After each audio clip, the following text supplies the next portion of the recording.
जब वंशे मधुर बजाए कोई गोपी ही सुन पाई। जब वंशे मधुर बजाए कोई गोपी ही सुन पाई। घर घर में सुनाने वाले, घर घर में सुनाने वाले, पतितों को सुनाने वाले, मेरे गौर हरि, मेरे गौर हरि, मेरे गौर हरि, मेरे गौर हरि, मेरे गौर हरि, मेरे हरि नाम सुनाने वाले, हरि नाम सुनाने वाले, मेरे गौर हरि, मेरे गौर हरि, मेरे गौर हरि, मेरे गौर हरि। भगवान गौर हरिर लीला এখন শুরু হয়েছে। গৌর হরি মানে ভগবান রাধা শ্যাম সুন্দরজি একত্রিত হবেন। রাধা শ্যাম সুন্দরের মিলিত তনুই হচ্ছে তো গৌরাঙ্গ মহাপ্রভু। তো মহাপ্রভুর লীলা, রাধা কৃষ্ণের রাসলীলা, মিলিত লীলা, গৌরাঙ্গ মহাপ্রভুর লীলা। ভগবান সেই শরদ পূর্ণিমা যে এসে উপস্থিত হয়েছে। শরদ পূর্ণিমার দিনে ভগবান দিনে বেলা আর বংশী বাজান, আর গোপীরা ওই তারিখই দেখে দেখে যাচ্ছে, প্রতিদিন টিক চিহ্ন দিয়ে যাচ্ছে। আজকে দিনটা চলে গেল, কবে সেই শরৎ পূর্ণিমা আসবে, কবে সেই শরৎ পূর্ণিমা আসবে। শরৎ পূর্ণিমার অপেক্ষায় তারা ছিলেন। আজকে সেই পূর্ণিমা তিথি এসে উপস্থিত হয়েছে, কিন্তু সকাল থেকে ভগবান বংশী বাদন করছেন না, আমাদেরকে ডাকছেন না, তো রাস হবে কি করে? সকাল থেকে খাওয়া দাওয়া নাই, আধ ঘন্টা এক ঘন্টা বাদে বাদেই কেবল সিঙ্গার করে যাচ্ছে, সিঙ্গার করে যাচ্ছেন। কেন না, যদি এখন ডাকে, যদি এখনই ডাক এসে যায়, যদি এখনই ডাক এসে যায়, তাহলে যাব কি করে? এই প্রকার ভাব নিয়ে সারাটা দিন কেবল সাজছেনই সাজছেন। শেষে ভেবে নিল যে আর মনে হচ্ছে ডাকবে না, আবার ভাবছে না, হতে পারে না। অবশ্যই ভগবান সত্য ব্রতম সত্য পরম ত্রিসত্যম সত্যস্য জনে নিহিতম সত্যম সত্যমৃত সত্য নেত্রম সত্যাত্মকং তম শরণং প্রপন্না। ভগবানই একমাত্র সৎ, উনার ব্রত সত্য, সত্য ব্রতম সত্য পরম ত্রিসত্যম। তিনি তিন যুগে তিন কালে সমস্ত প্রকার পরিস্থিতিতে তিনি সত্য। ভগবান কখন, প্রভুজি আপনি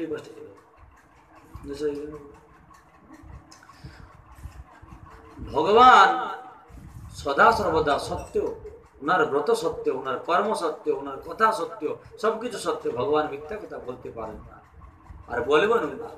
আর আমরা তো ওনাকে প্রাণ দিয়ে ভালোবাসি, প্রাণ দিয়ে ওনার কথা চিন্তন করি, তাহলে তিনি আমাদেরকে এই প্রকার ঠকাবেন কেন? করতেই পারেন না। এই প্রকার ভাবনা নিয়ে তারা উৎকণ্ঠার সহিত অপেক্ষা করছে, সেই সময় কখন হবে, সেই সময় কখন হবে। এমতো পরিস্থিতিতে গধূলি সময় পার হয়ে গেছে। প্রথম প্রহরের অন্তিম সময়, রাত্রির প্রথম প্রহর।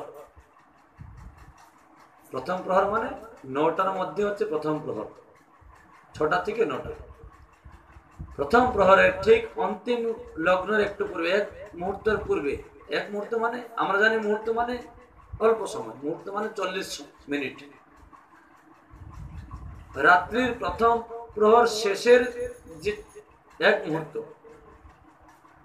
সেই সময় ভগবান বংশী বাদন করলেন। আর বংশী বাদন করতেই তিনার বংশের মধ্যে কেবল তিনি কার নাম ডাকছেন?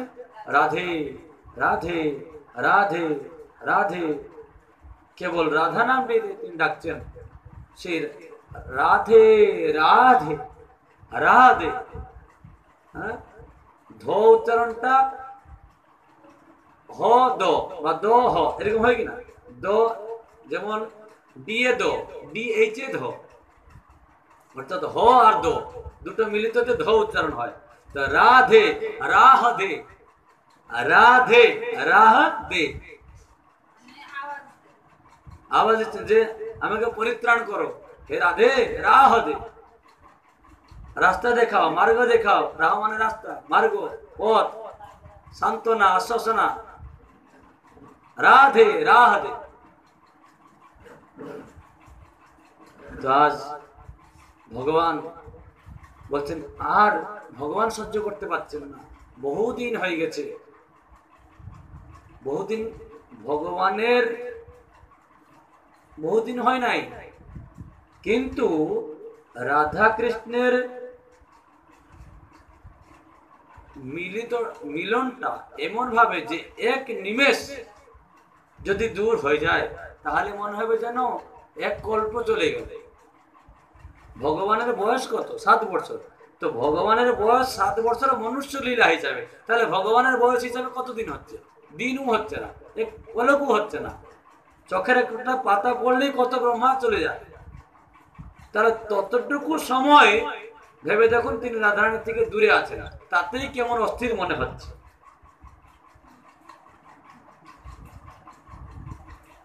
ভগবান রাধে রাধে বলে বংশীনাথ করছেন। রাধে রাধে নাম শুনতেই সমস্ত ব্রজগোপিনীরা যারা সেই দিন থেকে অপেক্ষা করেছিল, বর্ষানার যত গোপিনী এবং ব্রজের নন্দগাঁওর যত গোপিনী এবং আশেপাশে যত গোপিনী ছিলেন, তারা প্রত্যেকেই সমস্ত কার্য ছেড়ে দিয়ে দৌড়ে গেছে। কেননা প্রত্যেকেই তো আজ দীর্ঘ কত বর্ষ ধরে দূরে আছেন ভগবান থেকে? 1 বর্ষ ধরে বিবাহ হয়ে গেছিল না ভগবানের সঙ্গে, মনে পড়ছে তো? হ্যাঁ, পুরোনো কথা ভুলে গেলে হবে না, মনে রাখতে হবে। তো ভগবানের সঙ্গে বিবাহ হওয়ার পরে ভগবানের সঙ্গে সঙ্গপ্রাপ্তি হয়েছেন 1 বছর, তারপর থেকে 1 বছর এখন বিচ্ছেদ ভাব। সে 1 বছর বিচ্ছেদ ভাবের এখন যে আকর্ষণ ভাব এসেছে, তারা কোন পর্যায়ের কথা, তারা দৌড়ে গেছে।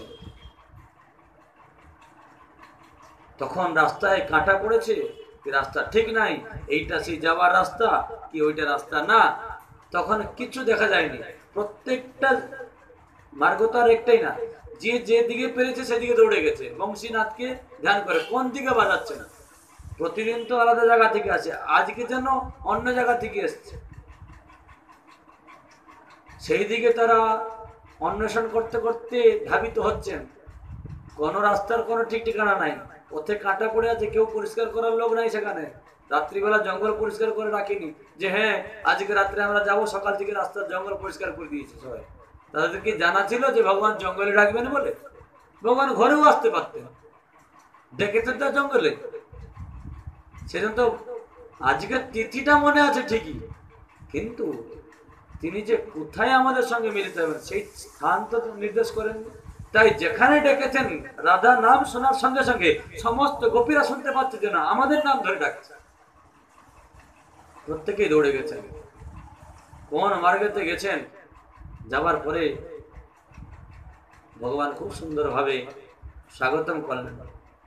স্বাগতম মহাভাগা প্রিয়ঙ্কেম করবাণি বহ ব্রজস্যা নাময়ঙ্কাচেত ভৃতাগমনকারিণম। স্বাগতম হে ব্রজগোপীগণ, হে মহাভাগা, হে মহাভাগ্যবতীগণ, আপনাদেরকে সকলকেই স্বাগত। আপনারা এত দূরে এত কষ্ট করে এই জঙ্গলের মধ্যে চলে এসেছেন, আপনাদেরকে স্বাগত। সবকিছু আসন দিলেন, পাদ্য অর্ঘ দিলেন, সবকিছু কুশল বার্তা জিজ্ঞাসা করার পরে এখন জিজ্ঞাসা করছেন ভূতা গমনকারিণ, আপনারা বলুন আপনাদের আগমনের কারণ কি, আর প্রিয়ঙ্কিম করবাণি বহ, তোমাদের প্রিয় কার্য এমন কি কিছু আছে, আমাকে নির্দেশ করুন, আমি যেন আপনাদের প্রিয় কার্য করতে পারি। ভগবান বলছেন। তো ভগবান কি জানেন না যে ভগবান নিজেই ডেকেছেন? ভগবান জানেন না? না, তাদের ভাব কি, তারা কোন ভাবে এসেছে? তখন কেউ কিছু বলছে না, প্রত্যেকেই কেবল কৃষ্ণকে দেখে যাচ্ছে। তখন ভগবান কৃষ্ণ আর কি করবেন? কিছু তো কথা বলতে হবে। ওহো, এই শরৎ পূর্ণিমাতে চন্দ্রের কিরণ এত সুন্দর, এই সুন্দরের জন্য, সুন্দরের প্রকাশিত ভাবে বৃক্ষলতা এমন ভাবে সৌন্দর্য হয়েছে। আর যমুনা পুলিন, পুলিন মানে বালি, যমুনা পুলিন কত সুন্দর দেখা যাচ্ছে। তোমরা এই সন্ধ্যার সময়, রাত্রিবেলায় ব্রজ মন্ডল দর্শন করতে এসেছো? আচ্ছা আচ্ছা, ঠিক আছে, অনেক দর্শন হয়েছে, অনেক ঘোরা হয়েছে, এখন বাড়ি ফিরে যাও। রাত হয়ে গেছে, স্ত্রীরা রাত্রিবেলায় বাইরে থাকতে নেই, অনেক দূরে চলে আসছো তোমরা, এখন বাড়ি ফিরে যাও। তখনও গোপীরা এখন চুপ করে আছে। কি বলবেন? বলা যাবে যে কথা দিয়েছিলেন মিলিত হওয়ার জন্য ডেকেছেন? বলা যাবে কি? কখনই বলা যাবে না, চুপ করে আছে। আর কি বলতে দেখা যাবে? তখন ভগবান বলছেন, যখন বহু কথা উদাহরণ দিলেন, শেষে বললেন, ওহো, তোমার বাড়ির লোক তো রাগ করবে, স্বামী আছে, শ্বশুর আছে, শাশুড়ি আছে, দেওর আছে, বয়োজ্যেষ্ঠরা আছেন, ননদ আছে, এরা তো বকাবকি করবে, তাই তোমরা চলে যাও। তারপরেও গোপীরা যাচ্ছে না। তখন ভগবান বললেন, এত করে বুঝিয়ে বললাম, হলো না, এবারে কটাক্ষ কথা বলছেন। ওহো, মনে হচ্ছে তোমাদের স্বামীরা বুড়ো হয়ে গেছে, হয়তো কারো ধন নেই, হয়তো কার টাকা পয়সা নাই, হয়তো কার ঐশ্বর্য নাই, হয়তো কেউ অন্ধ, বা কেউ বধির, বা কেউ হচ্ছে খোড়া, সেই জন্য হয়তো তোমাদের পছন্দ হয়নি, সেই জন্য তোমরা চলে এসছো আমাকে দেখার জন্য। তখনও গোপীরা চুপ করে আছে। তিনটা তো উপদেশ দিলেন, এই গল্প তো কতক্ষণ চলল। তারপরে ভগবান বলছেন, আচ্ছা, এখনো যাচ্ছে না, এমন কিছু কথা বলতে হবে, শাস্ত্রের কথা। বলছে, তোমরা ধর্ম বিরুদ্ধে কার্য করো না, তোমরা তো অধর্ম করছো। তখন গোপীরা এক সুরে বলে উঠলেন, কি অধর্ম আমরা করছি? বলার সঙ্গে সঙ্গে বলছেন,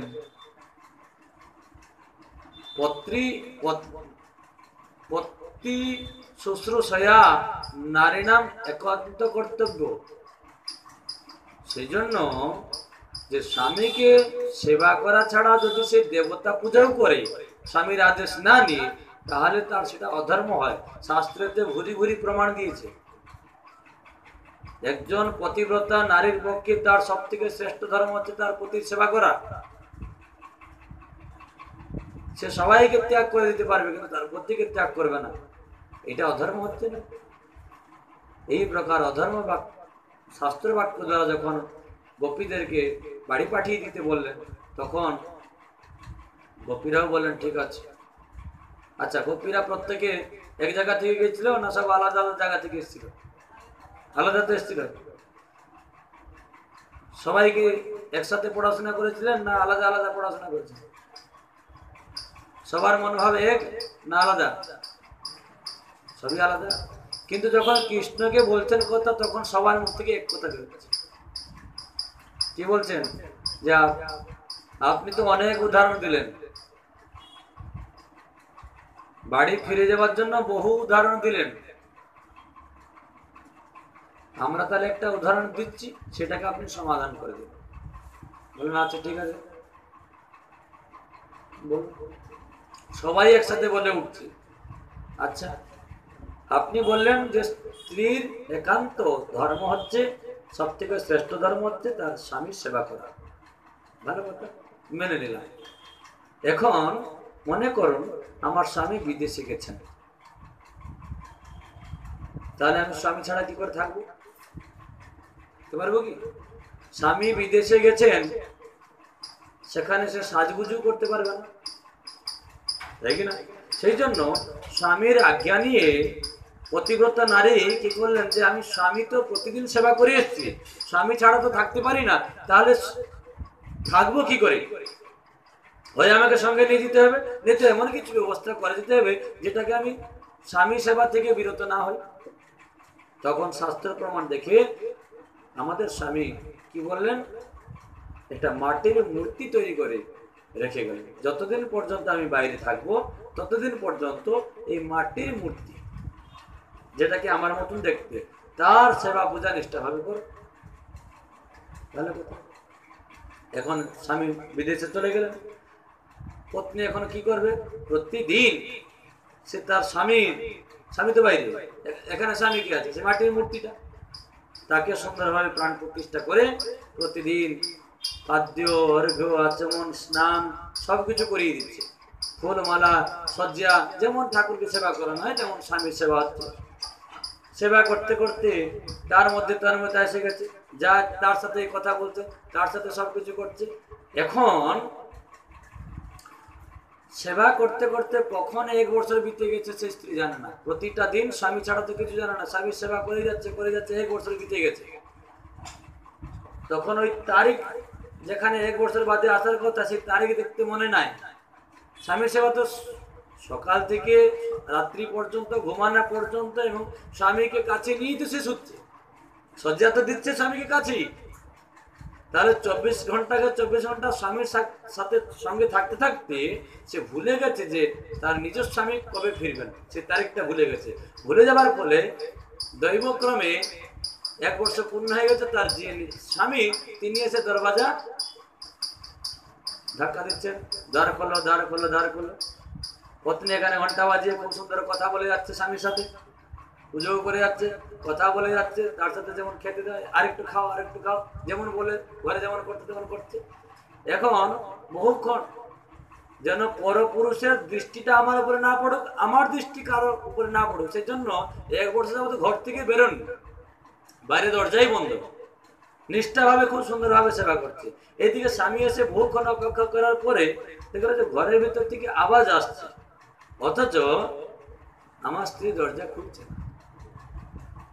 কান পেতে শুনলেন যে কার সাথে কথা বলছে, হাসাহাসি করছে, খাওয়া দাওয়া করছে, অথচ সে দরজা খুলছে না। নিশ্চয় আমি নেই বলে সে কোনো পরপুরুষের সঙ্গ করছে, সেই জন্য সে আমাকে ডাকছে। এই প্রকার মুখ ফিরিয়ে চলে গেল। হে কৃষ্ণ, এবার তুমি বলো, এটা কি উনি এই পতিব্রতা পত্নী উনি কি ঠিক করেছেন না ভুল করেছেন? ভগবান তো পরে উত্তর দেবেন, আপনার উত্তর দিন দেখি, ঠিক করেছেন না ভুল করেছেন? ঠিক না ভুল? ঠিক করেছে না ভুল করেছে? তার স্বামী তো ফিরে গেল, আর তার স্বামী তো ফেলল না। হ্যাঁ,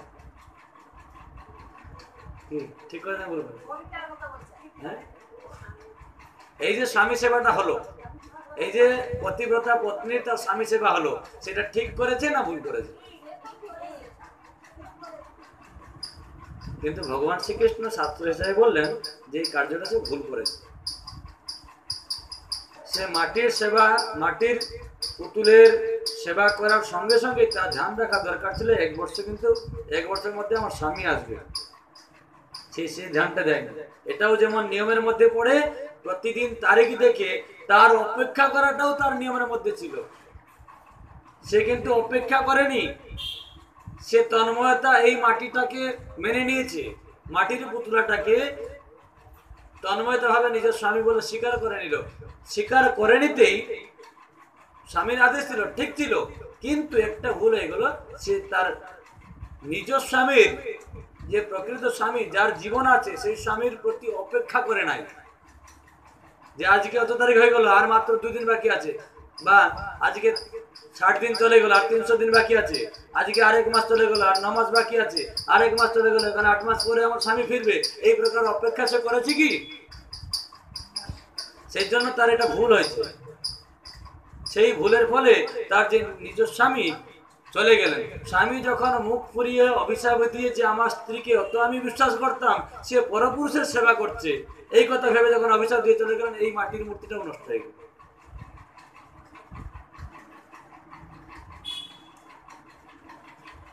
বলে কৃষ্ণ, হে পরম পুরুষ, তোমার কথাই এখন তোমাকেই আমরা বলি যে আত্মার নিত্য পতিকে,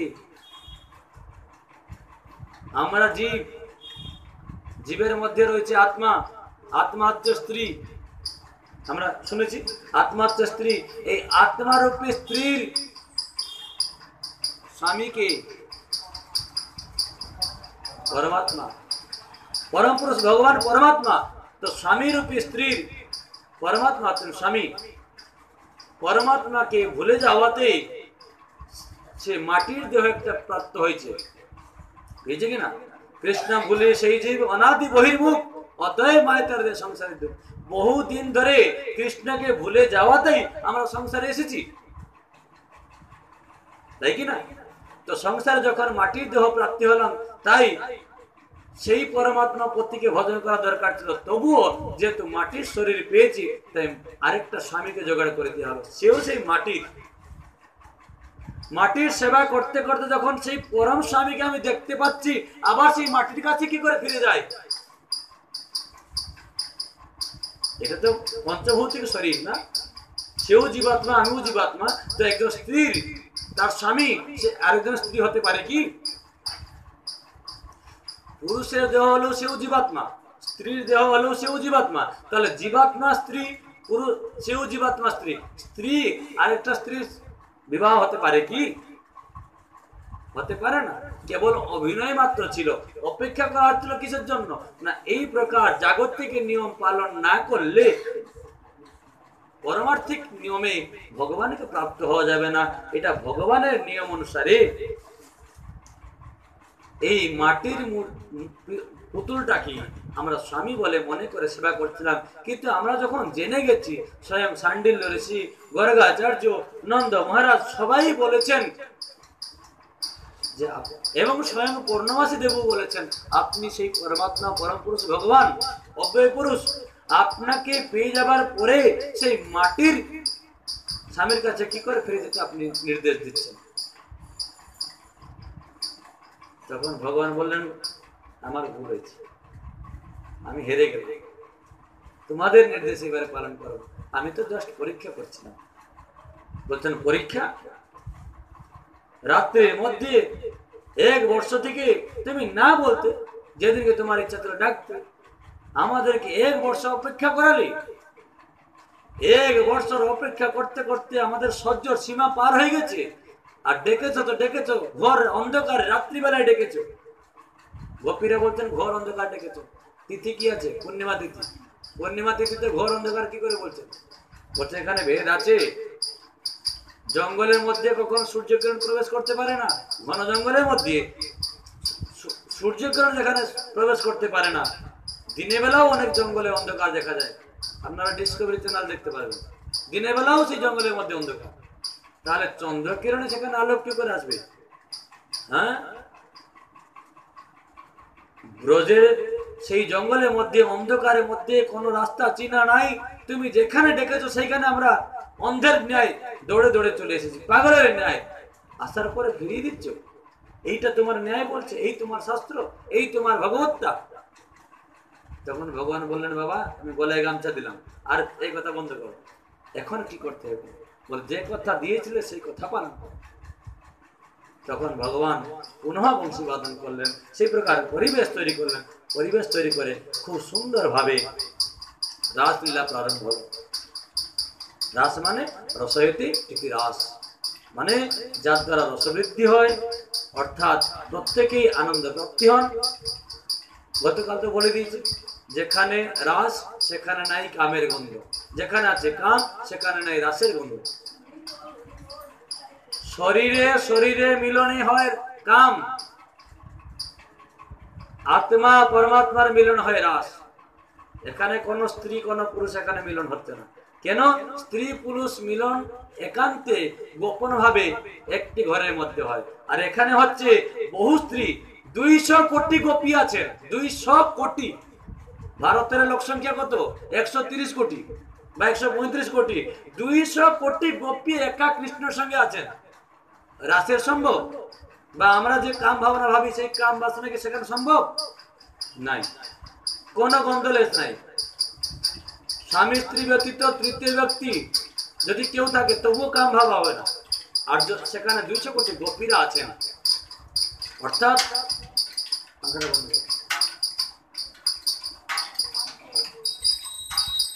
200 কোটি গোপী সঙ্গে ভগবান একাকী আর রাস লীলা করছেন।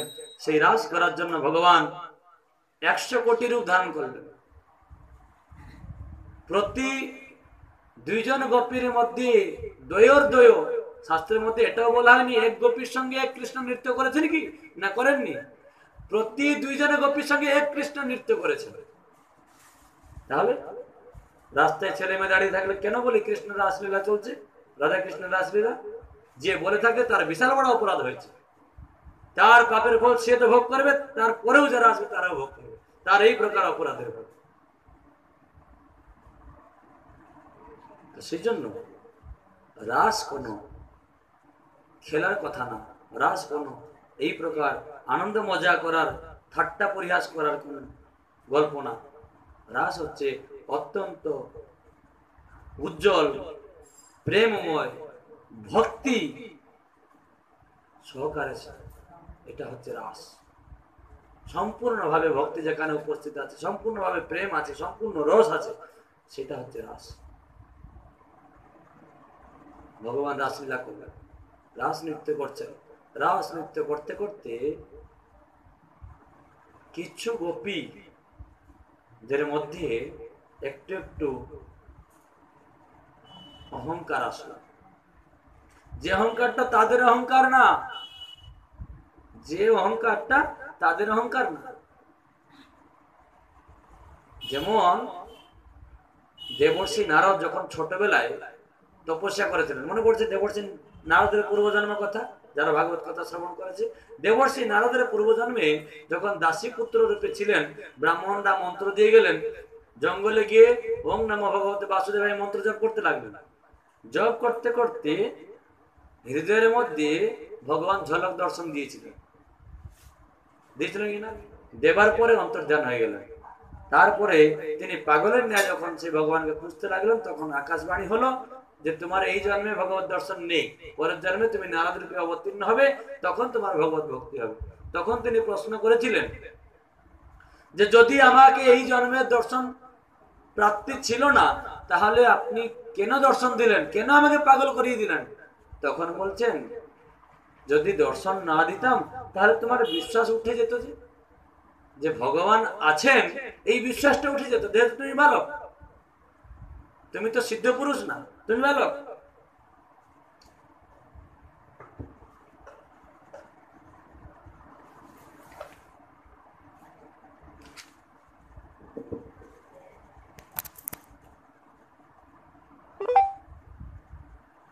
অর্থাৎ নূতন ভক্তিকে স্থির করার জন্যই ভগবান প্রথমে হালকা দর্শন দেন। গোপীগণের মধ্যে সেই প্রকার সাধনা নাই যে সাধনা রাধারানীর আছে, যে সাধনা তার প্রিয় সখীগণের আছে। কিন্তু গোপীদেরকে যদি সেই প্রকার তাদের উৎকণ্ঠা, তাদের সাধনার ফল হালকা দর্শন না করানো যায়, তাহলে তাদের বিশ্বাস উঠে যাবে যে আমরা অত তপস্যা করলাম, একাদশী করে যদি ভগবানের ভক্তি পেলাম না, তাহলে একাদশীর প্রতি কি আমাদের বিশ্বাস থাকবে? থাকবে না। গুরুবর্গের প্রতি বিশ্বাস থাকবে না। সেই জন্য ভগবান কিছুক্ষণের জন্য মাত্র রাসলীলা করলেন। কিছুক্ষণ করার পর তাদের ভগবান কি অহংকার সৃষ্টি করালেন?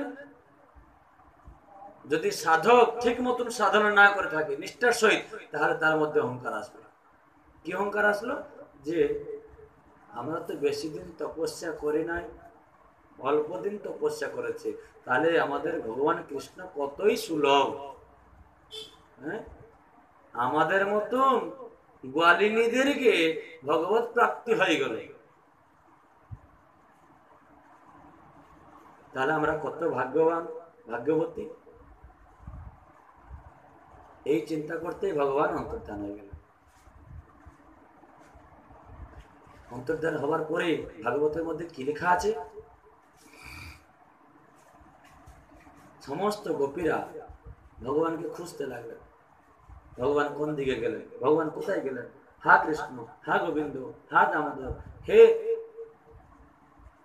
নন্দনন্দন, হে যশোদানন্দন, হে শ্যাম সুন্দর, বহু বহু নাম উচ্চারণ করে ডাকতে লাগলেন।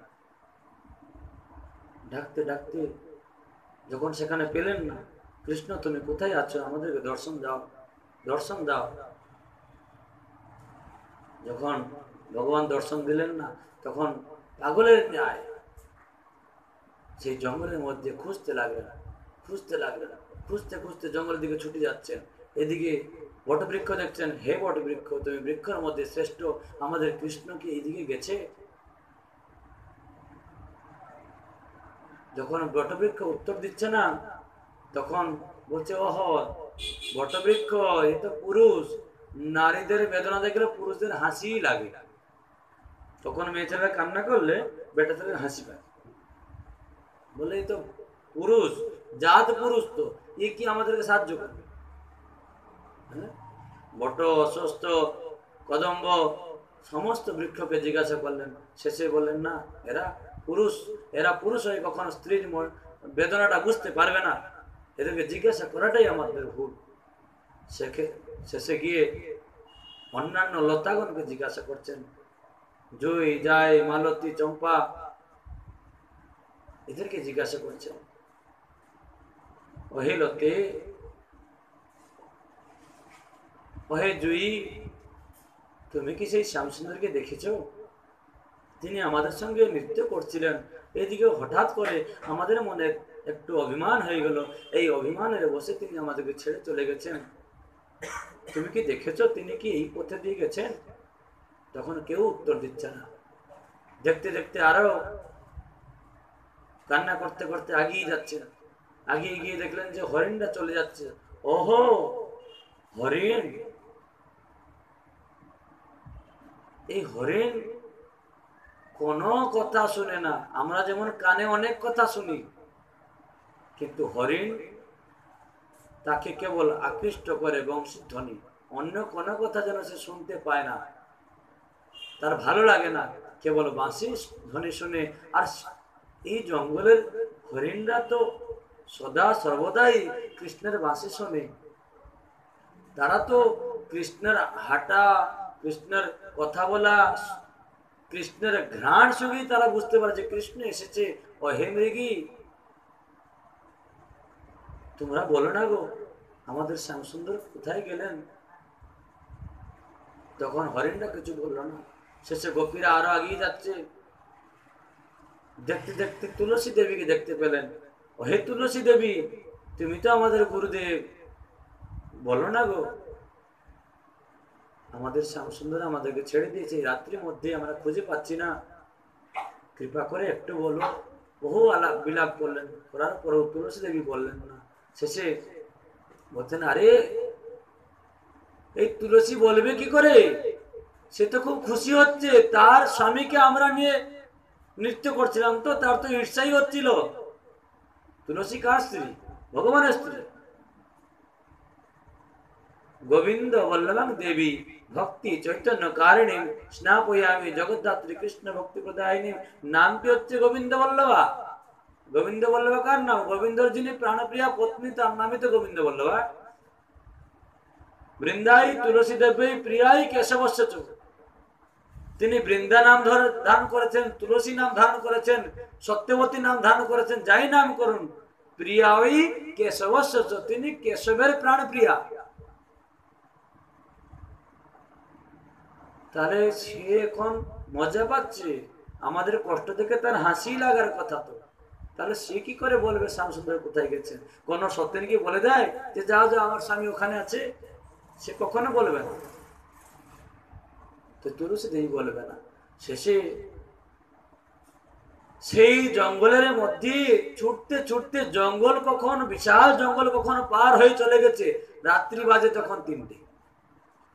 9টা থেকে 9:30 পর্যন্ত মাত্র আধা ঘন্টা, এক মুহূর্ত ভগবান রাস করেননি, ছেড়ে চলে গেছেন। খুঁজছেন, ভোর 3টা হয়ে গেছে।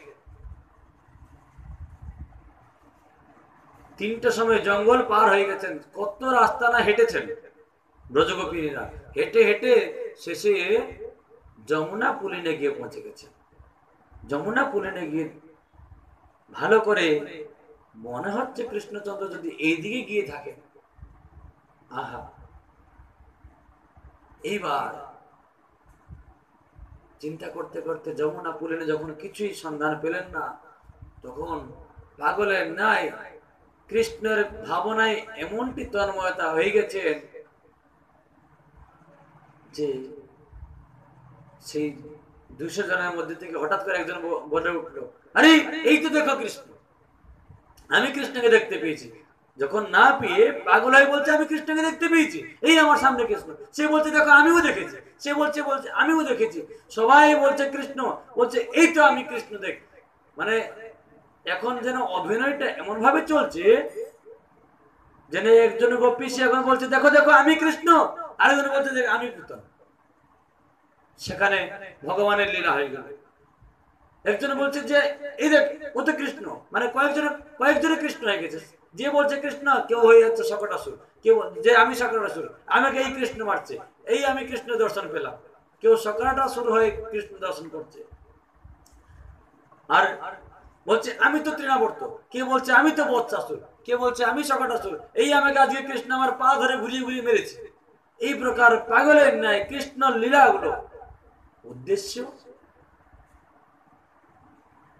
সাধকের এখানে ভাব কি? সাধকের ভাব আমরা গুরু কৃপায় ভজন করতে করতে প্রথম সাধনা যেমন কাত্যায়নী দেবীর আরাধনা, প্রথমে আমরা অন্যান্য দেবাদেবীর পুজো করতে করতে দুর্গা মায়ের যখন আরাধনা করি, দুর্গা মার যদি নিষ্ঠাভাবে আরাধনা করি, তাহলে ভগবান দর্শন দিয়ে আমাদের দোষ ত্রুটিগুলো দূর করে দেবেন। এটা আমাদের সাধকের কাজ। ব্রজগোপীরা ভগবানকে পাচ্ছে না, পাবে না, এটা কোনো কথা না। তারা তো নিত্য গোলকধামে লীলা করছেন, শিক্ষা দিতে এসেছেন কলিযুগের মানুষদের জন্য। ভগবান চলে যাবার দিন থেকেই কলি আরম্ভ, অর্থাৎ ব্রজগোপীরা যে লীলা করেছে মাত্র কলি আসার 100 বছর আগে, তাই তো? তো যখন গুরু মহারাজ আসবেন, ভগবান আসবেন, তার পূর্বে যে আভাসগুলো থাকে, ব্রজগোপীরা আমাদেরকে শিখিয়ে দিয়ে গেছেন যে কলিযুগের মানুষ কিভাবে ভগবানকে ভজন করবে, সেটা শিক্ষা দেওয়ার জন্যই কলিসন্ধ্যায় তারা এসেছেন। সত্যযুগের মানুষ তারা না, ত্রেতা যুগের না, দ্বাপর যুগেও প্রথম দিকে না, দ্বাপরের শেষের মাত্র 125 বছর ভগবানের লীলা। ভগবানের 125 বছর হতেই কলি আরম্ভ। তাও দুর্যোধন থাকা অবস্থায় স্বয়ং কলি দুর্যোধন এসেছিল। ভগবানও 125 বছর ছিলেন, দুর্যোধনও 125 বছর ছিল, মাত্র 36 বছর কম। 90 বছর বয়সে দুর্যোধনের 90-92 বছর বয়সে এই প্রকার, মানে 125 থেকে 36 মাইনাস করে দেবে, যা হবে তাই দুর্যোধনের আয়ু ছিল যখন তার মৃত্যু হল। তাহলে 89-90 বছর বয়সে দুর্যোধনের মৃত্যু হয়েছে। আর সমস্ত পঞ্চপাণ্ডব, ভগবান কৃষ্ণচন্দ্র, তারা সকলেই 125 বছর এই ধরাধামে লীলা করেছেন। তো কলি আসার 125 বছর মাত্র লীলা, সেটা তো কলিযুগের মধ্যেই পড়ছে, কলি সন্ধ্যার মধ্যেই পড়ছে, এটা কোনো বিশেষ পূর্বের কথা না। তাও এইটাই, যেমন ভগবান রামচন্দ্র আজকে 4টি চতুর্যুগের আগে জন্মগ্রহণ করেছিলেন, তেমনটি তো না। এই কলিযুগে গোপীরা অবতীর্ণ হয়ে শিক্ষা দিচ্ছেন ভগবানকে কেমন ভাবে ভালোবাসতে হবে। প্রথমে আরাধনা, দুর্গা দেবীর আরাধনার ফলে কৃষ্ণকে ভজন, কৃষ্ণকে প্রাপ্তি, 1 বছর কৃষ্ণের সঙ্গে মিলন, তারপরে এটাকে আমাদের করণীয়। এই প্রকার ভজন একটা সাধকের এই প্রকার করণীয়। তারপরে ভগবানের সঙ্গে মিলিত হবার পরে ভগবানের বিচ্ছেদের যে রস আস্বাদন, বিরহ ভাব, সেই বিরহ ভাব জাগরিত করিয়ে আজ রাসলীলায় প্রবেশ করেছেন। কিন্তু রাসের গুরুদেবকে তিনি ধারণ করেন, রাধারানীর আনুগত্যে তিনি কৃষ্ণের কাছে আসেননি। আজ পর্যন্ত কি রাধারানীর আনুগত্য হয়েছেন? তো ভগবান রাসলীলা করবেন কি করে? রাসলীলা বিনা রাধারানীর পারমিশন হয় না, তিনার অনুমতি ছাড়া রাসলীলা হবে না। ইনাদের সাধনা 1 বছরে, সেই জন্যই ভগবান কেবল কিছুক্ষণের জন্য নৃত্য করে তাদেরকে ছেড়ে দিলেন। কেন না, আজ রাধা রানীর শরণাগত তোমরা হওনি, রাধা রানীর শরণ না নিলে কৃষ্ণকে পাওয়া যাবে না। এটা কেবল ঝলক দর্শন ছিল। যেমন ওই দেবর্ষী নারদের পূর্ব জন্মে যেমন ঝলক দর্শন, এটা যেমন ঝলক দর্শন ছিল। ঝলক দর্শনের পরে ভগবানের প্রতি যে ভাবনা, যে ভগবানকে আমরা পাবই, ভগবানকে যে অনুসন্ধান করার যে পদ্ধতি, সেইটা আমাদের বিশেষ করণীয়। আমরা কি ভজন ক্ষেত্রে কোনোদিন আমাদের ভগবানের লীলা দর্শন হয়? হরিনাম জপ করতে করতে বৃন্দাবনের লীলা, হরিনাম জপ করতে করতে জগন্নাথের লীলা, হরিনাম জপ করতে করতে বলে আমরা শুনিনি তো, লীলা মনে পড়বে কি করে হরিনাম করার সময়? আমরা কোনোদিন তো শুনি নাই। হরিকথা যেখানে হচ্ছে সেখানে যাওয়ার আমাদের সময় নাই। সংসার সংসার সংসার, বহু কর্ম আমাদের, এত কর্ম করছে যে স্বর্গে চলে যাও সদে। ভগবানের লীলা কথা তো শুনি নাই জীবনে কোনোদিন, তো মনে পড়বে কি করে? যার কথা শুনি নাই তার কথা কি মনে পড়ে? যাকে দেখে নাই তার কথা কিসের মনে পড়বে? যাকে দেখেছি, যাকে অনুভব করেছি, যার কথা শুনেছি, তার কথাই তো মনে পড়বে। রুক্মিণী দেবী ভগবানকে কি দেখেছিলেন? দেখেননি। বিবাহ ঠিক হয়েছিল শিশুপালের সঙ্গে। শিশুপাল যেমনটি দেখতে, কৃষ্ণ তেমনটি দেখতে। শিশুপালও 4 হাত ছিল, ভগবান কৃষ্ণ 4 হাত। শিশুপাল আর ভগবান কৃষ্ণ দেখতে একরকম, ক্ষমতা ঐশ্বর্য একরকম ছিল। বিবাহ ওনার সঙ্গে ঠিক হয়েছিল, কিন্তু ছোটবেলা থেকে তিনি কৃষ্ণের যে গুণগান শ্রবণ করেছেন বলে তিনি কৃষ্ণকে তো ভালোবেসেছিলেন, তার প্রতি তন্ময়তা হয়েছিলেন। এবং ভগবানের যত অষ্ট সখী আছে, সত্যভামা দেবী, সত্যভামা দেবী কি এমনি এমনি বিবাহ হয়ে গেছে? ছোটবেলা থেকে এখানে ব্রজের লীলা প্রতিদিন শুনতেন, আর শুনে শুনে মনে মনে করতেন এই প্রকার পুরুষ যদি আমার স্বামী হতেন তাহলে খুব ভালো। প্রতিটা দিন আমি ওনাকেই কেবল বিবাহ করবো, এমনি বিবাহ না করে মরে যাবো তাও ঠিক আছে। ভগবানের যে অষ্টপাটেরানী, তারা প্রত্যেকেই ছোটবেলা থেকে কৃষ্ণের গুণগান শুনেছেন। আজকে কৃষ্ণ 6 দিনের বয়স, এই কৃষ্ণ বলে একটা ছেলে 6 বছর বয়সে পুতনা নামক অসুরকে বধ করেছে, রাক্ষসীকে। পুতনা, শকটাসুর, তৃণাবর্ত, মৃত্যুভক্ষ, জামলার্জুন ভর্জন, বৎসাসুর, বকাসুর, অগাসুর, ধনুকাসুর, ব্রহ্মা বিমন, কালীয় দমন, কেশী বধ, ব্রহ্মাসুর বধ, সুদর্শন বধ, কত কিছু করেছেন। সেই সমস্ত লীলা কথা তারা শুনেছেন বলে ছোটবেলা থেকে, কত ছোটবেলা থেকে, একদম ছোটবেলা থেকে। যখন ভগবান কৃষ্ণচন্দ্র 25 বছর বয়সে বিবাহ করলেন, ভগবান কৃষ্ণচন্দ্র কত বছর বয়সে বিবাহ করলেন? 25 বছর বয়সে। 25 বছর বয়সে ভগবান কৃষ্ণচন্দ্র যখন বিবাহ করলেন, তখন রুক্মিণী দেবীর বয়স কত ছিল জানা আছে? রুক্মিণী দেবীর বয়স ছিল 8 বছর বয়স। কত ছোটবেলা থেকে আর কি শুনেছেন? তাহলে তিনি যখন জন্মগ্রহণ করেছেন, ভগবান তখন কোথায়? রুক্মিণী দেবী যখন জন্মগ্রহণ করেছেন তখন ভগবান কোথায় অবস্থান করছেন? মথুরায়। তিনি জন্মগ্রহণ করার পরেও পাশাপাশি লোক সবসময় আলোচনা করতো কৃষ্ণের বজলে। চিন্তা করবেন, এমনটি না যে কৃষ্ণ 25 বছর, রুক্মিণী দেবী 25 বছর, এখানে কিছু ঘটনা হওয়ার সঙ্গে সঙ্গে রুক্মিণী দেবী সেখানে শুনতে পাচ্ছে, ওইরকম না। তাহলে ছোটবেলা থেকে কৃষ্ণের প্রতি এই লীলা গুণ কথা শ্রবণ করতে করতে কৃষ্ণকে ভালোবেসে বিবাহ হলো, রাত্রি হলেন। তাহলে আমরা যদি কৃষ্ণের লীলা কথা শ্রবণই না করি, কোনো শাস্ত্রই পড়বো না, কোনো আলোচনা করবো না, হরিসভায় যাব না, যেখানে ভাগবত কথা হচ্ছে সেখানে আমাদের সময় নেই, ওই প্রকার হরিনাম করে লাভ কি আছে?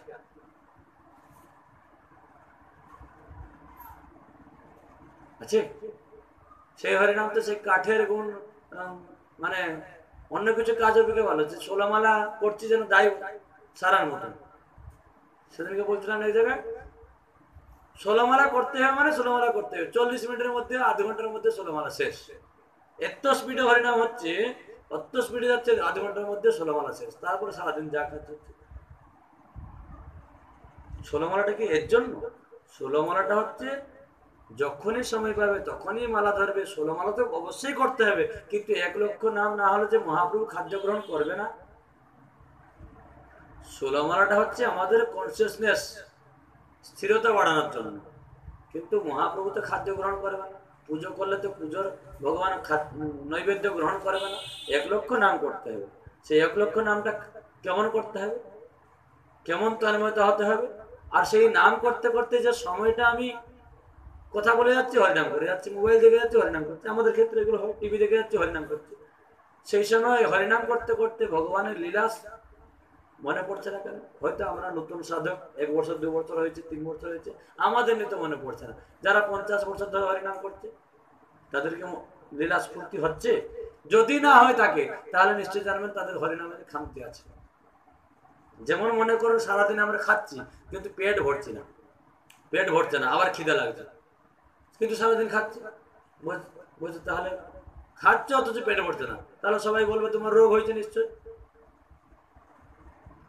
যখন কোনো ডাক্তারের কাছে নিয়ে গেলে বলে কোনো রোগ হয়নি, সারাদিন যেটা খাওয়ার কথা সেটা খাইনি। সে হয়তো তেঁতুলের আচার নিয়ে সারাদিন চাটছে, হ্যাঁ, লেবুর আচার চাটছে, ফুচকা 2-4টা খেয়ে নেবে, সারাদিন তো খাচ্ছে, মুখ তো চলছে, কিন্তু পেট ভরছে না। এই সমস্ত খাদ্য খেলে পেট ভরবে? ভরবে না। অর্থাৎ খাওয়াতে গন্ডগোল আছে, রোগ হয়নি, খাওয়া খাদ্য নির্ধারণ করাতে তারা ভুলে গেছে, সে সেইটাকে মনে করে নিচ্ছে খাদ্য। সেই রকম হরিনাম জপ করছি কিন্তু ভগবানের লীলা স্ফূর্তি হচ্ছে না, তার মানে নিশ্চয়ই কিছু ভুল আছে, আমাদের ঠিক মতো হচ্ছে না, হরিনাম ঠিক হচ্ছে না। হরিনাম যদি বা ঠিক হচ্ছে তাহলে কোথায় আমরা হরিকথা শুনছি না?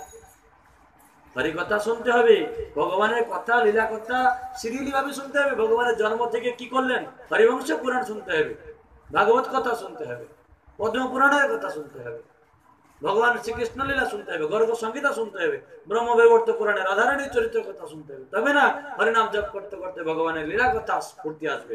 আজ গোপীদের সেই অবস্থা, ভগবানের নাম জপ করতে করতে ভগবানের লীলা স্ফুরিত হয়ে গেছে, লীলা স্ফুরিত হওয়াতে তাদের মধ্যে কেউ কৃষ্ণ সেজে যাচ্ছে, কেউ পুতনা সেজে যাচ্ছে, ভগবানের সমস্ত লীলা তারা অভিনয় করছে। আমরা তো জগতে কত নাচ গান করি, কত অভিনয় করি, কিন্তু ভগবানের গানে নাচ করতে গেলে বাবা হবে না, আমরা পারি না, ভগবানের অভিনয় করতে পারবো না। কিন্তু টিভি সিরিয়াল দেখুন কত অভিনয় করছে, সবাইকে সেখানে ভর্তি, সেখানে টাকা পাবে, কিন্তু সেখানে অর্থ পাবে, এখানে পরম অর্থ পাবে, অর্থ পরমার্থ, সেখানে কেবল পাবে অর্থ, এখানে পরমার্থ। পরমার্থ মানে পরমার্থ মানে ভক্তি, ভক্তি তো পাবেই, অর্থও পাবে। কেননা ভক্তি দেবী অত নিষ্ঠুর না, আমাকে যে ভক্তি করে তাকে অর্থ না দিলে সে ভক্তি করতে আগাতে পারবে না, সেই জন্য ভগবান অত নিষ্ঠুর না, ভক্তি করলে টাকা আসবে, ওটা কোনো কথা না। আজ গোপীদের সমস্ত কৃষ্ণ লীলা স্ফুরিত হয়ে গেছে, সকলে কৃষ্ণ লীলায় মুগ্ধ হয়ে লীলা করছে। লীলা করতে করতে হঠাৎ করে একজন বলে ফেলল, আরে হরে কৃষ্ণ তো এখানে নেই, আমরাই পাগলের মতন এরকম করছি। যখন কয়েকজন বলছে আচ্ছা চলো চলো আর রাখতে হবে, গিয়ে বহু রাত্রি হয়ে গেল, খুঁজে খুঁজে পাচ্ছি না, চলো চলো আগে গিয়ে খুঁজি, মাথা কাজ করছে না তো, কৃষ্ণের বিরহে, ভগবানের বিরহে এই প্রকার পাগলের মতন খুঁজতে হবে। খুঁজতে খুঁজতে হঠাৎ দেখতে পেলেন ভগবানের পদচিহ্ন তো সবাই চিনে, ব্রজগোপী, গাভীমা, ব্রজের পশুরা প্রত্যেকেই চিনে। কেন না ভগবানের পায়ের কি কি চিহ্ন আছে, পদ্ম ফুলের চিহ্ন আছে, বজ্র চিহ্ন আছে, মাছের চিহ্ন আছে, ধনুষ চিহ্ন আছে, স্বস্তিক চিহ্ন আছে, এই সমস্ত চিহ্ন ভগবানের পায়ের তলায় আছে, পায়ের ছাপ পড়ে। আর মাটিতে পড়লে যারা চিনে নাই, বালিতে পড়লে কেন চিনবে না? হঠাৎ করে দেখছেন যে কৃষ্ণের পদচিহ্ন সেখানে আছে। এখানে ভাব কি, যে সাধক ভগবানের ভজন করতে করতে যখন ভগবানের লীলা স্ফূর্তি তার মধ্যে হবে, লীলা স্ফূর্তি হতে হতে তখন ভগবানের পদচিহ্ন স্মরণ আসবে, ভগবানের পদচিহ্ন দর্শন হবে।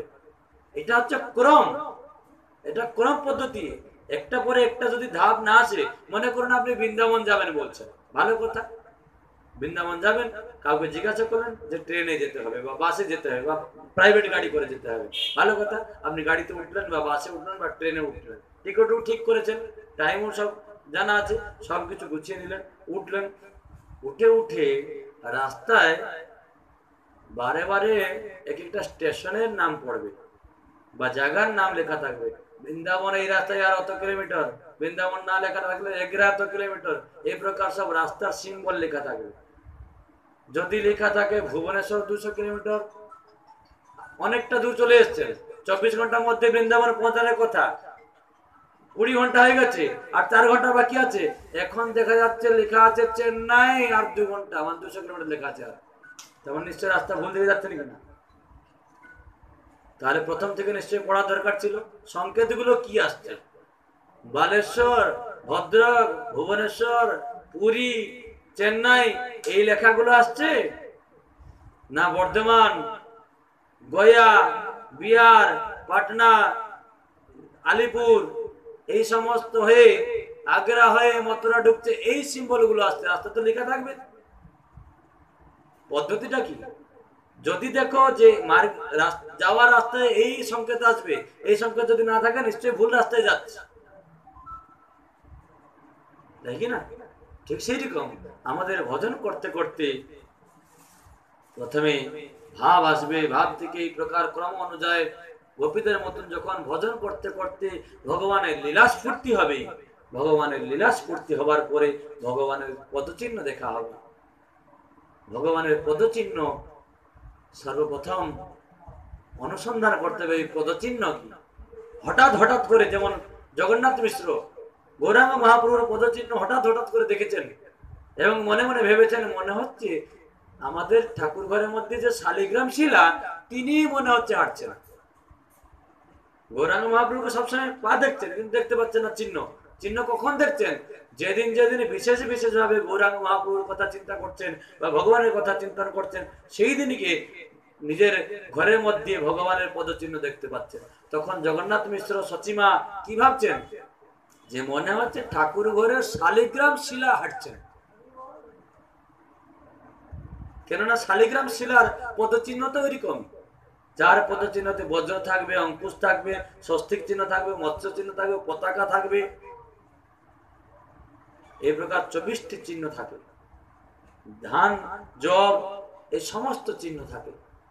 এই সমস্ত চিহ্নের উদ্দেশ্য আছে। বজ্র থাকবে, হ্যাঁ, স্বস্তিক মানে মঙ্গল, চিহ্নটা দর্শন করার সঙ্গে আমাদের সমস্ত প্রকার অমঙ্গল দূর চলে যাবে, মঙ্গল প্রাপ্তি হবে। বজ্রের দ্বারা সমস্ত যত প্রকার অসুর আমাদের ভিতরে উৎপীড়ন করছে, সেই ভগবান তার পদচিহ্ন দ্বারা, তার পদচিহ্নের বজ্রের দ্বারা সেগুলো সব খণ্ডন করবেন। অঙ্কুশ দ্বারা আমাদের মন রূপী হাতিকে, আমাদের মন চারিদিকে দৌড়ায়, যদি অঙ্কুশ না থাকতো হাতি যে কি উৎপাত করতো ভগবান জানে।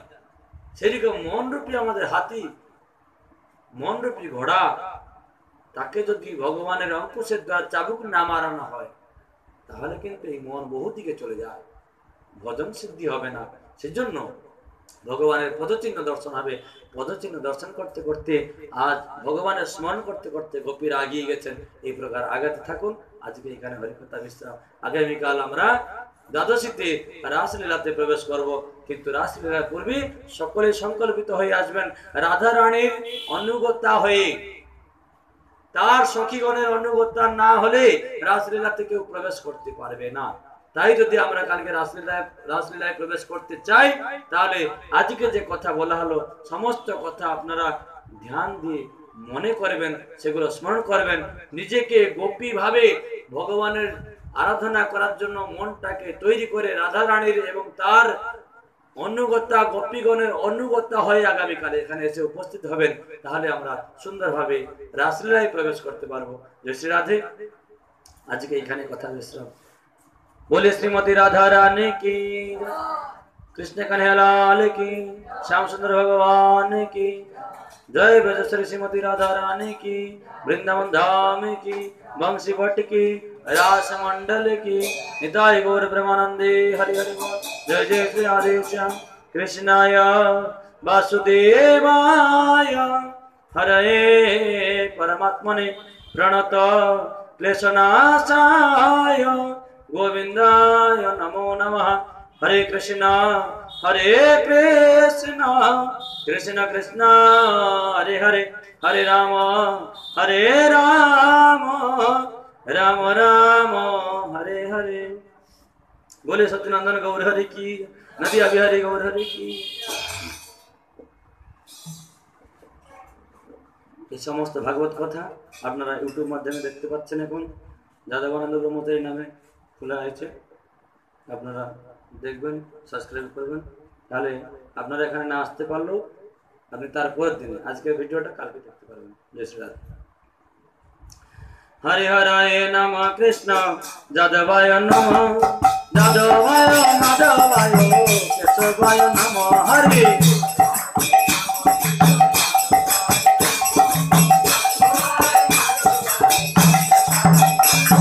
गोपाल गोविंद राम श्री मधुसूदन,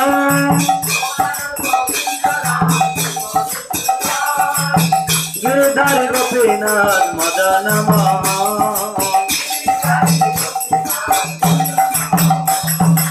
चैतन्य नित्यानंद श्री अद्वैत सीता, हरि गुरु वैष्णव भगवत गीता।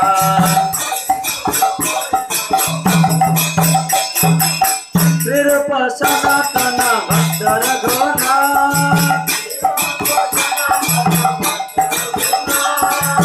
श्री गोपाल भक्त दास रघुनाथ। छाया गोसाईर करे चरण वंदन, जहाँ है ते विघ्ननाश आदित्य पुराण। छाया गोसाई दार मुई तारो दास, दस बार बदरे न मर पंचग्राम।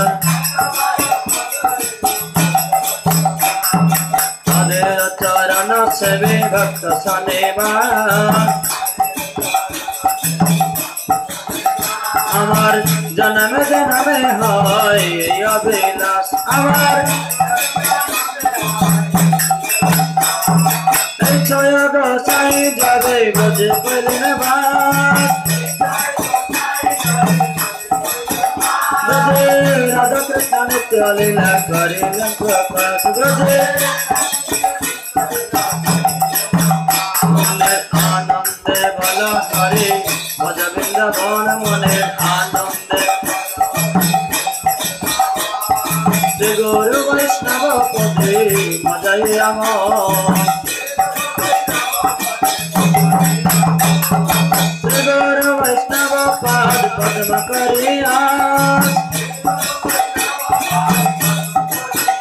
হরে নাম সংকীর্তন কহে নরোত্তম দাস। হরে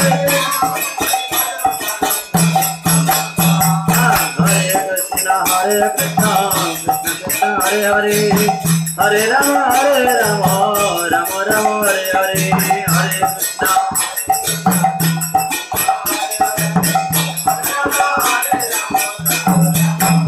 हरे कृष्ण हरे कृष्ण कृष्ण कृष्ण हरे हरे, हरे राम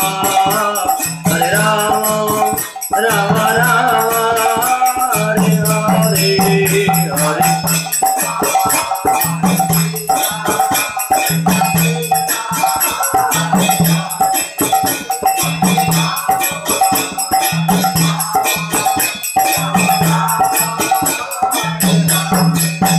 हरे बोल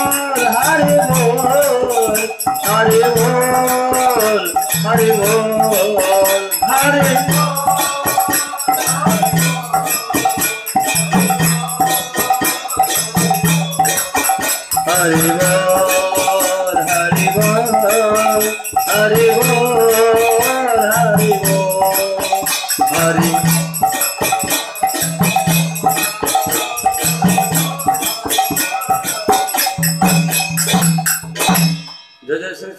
गौरांग गंधर्विका गिरिधर जीव की जय।